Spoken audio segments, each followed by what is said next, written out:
Hello all, welcome back to relationship stories. ఈరోజు మనం చెప్పుకునేది ఒక లవ్ స్టోరీ, ఒక లేఖ, ఒక ప్రేమ. 90స్లో మొదలైన కథ. 1996 సంవత్సరం. మొబైల్స్ లేవు, ఇన్స్టాగ్రామ్, వాట్సాప్ అనే మాటలే లేవు. ప్రేమ అంటే ఒక చూపు, ఒక ఎదురు చూపు, ఒక లేఖ.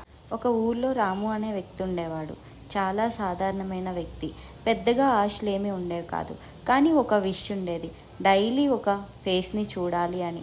ఆమె ఎవరో కాదు, తన పక్కింటి అమ్మాయి లక్ష్మి.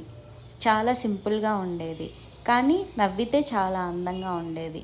ఆ నవ్వులో ఏదో మాయ ఉండేది. ప్రతిరోజు లక్ష్మి స్కూల్కి వెళ్తుండగా రాము తన ఇంటి బయట నుంచొని లక్ష్మి తన వైపు చూస్తే బాగుండు అని ఎదురు చూసేవాడు.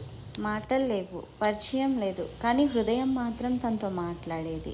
డేస్ పాస్ అవుతున్న కొద్దీ తనని చూడడం డైలీ రొటీన్గా మార్చుకున్నాడు రాము. ఇక ఇలా చూస్తే తనకు అర్థం కాదు అని చెప్పి ధైర్యం చేసి ఒక లెటర్ రాశాడు. ఆ లెటర్లో ఏం రాశాడంటే, లక్ష్మి, నిన్ను చూస్తేనే నా డే మొదలవుతుంది. నువ్వు నవ్వితేనే నా ప్రపంచం సంతోషంగా ఉంటుంది. నీతో మాట్లాడాలని ఉంటుంది, కానీ నాకు ధైర్యం సరిపోవట్లేదు. అందుకనే నా భావాలన్నీ ఈ లెటర్లో రాశాను. అలా తన ఫీలింగ్స్తో రాసిన లెటర్ని లక్ష్మి ఫ్రెండ్కి ఇచ్చి లక్ష్మికి ఇవ్వమని చెప్తాడు. లక్ష్మి ఆ లెటర్ని చదువుతుంది, కానీ మరేం రిప్లై ఇవ్వదు. అలా 2-3 రోజులు గడిచిన తర్వాత లక్ష్మి తన ఇంటి నుంచి బయటికి వచ్చి రాముని చూసి ఒక చిన్న నవ్వు నవ్వింది.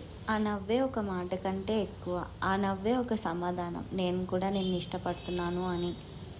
అలా వాళ్ళ లవ్ స్టోరీ స్టార్ట్ అయింది. లెటర్స్, ఇంకా ఒకరినొకరిని చూసుకోవడం, మాట్లాడుకోవడం. అలా ఒక 15 years నడిచిన తర్వాత పక్కింటి అబ్బాయి కాబట్టి లక్ష్మి వాళ్ళ పేరెంట్స్ ఇంకా రాము వాళ్ళ పేరెంట్స్ ఒప్పుకొని వాళ్ళిద్దరికీ మ్యారేజ్ చేశారు. 90స్లో స్టోరీ ఎంత బాగుందో కదా. మరిన్ని ఇంట్రెస్టింగ్ స్టోరీస్ కోసం please subscribe to my YouTube channel. Thank you, take care and bye.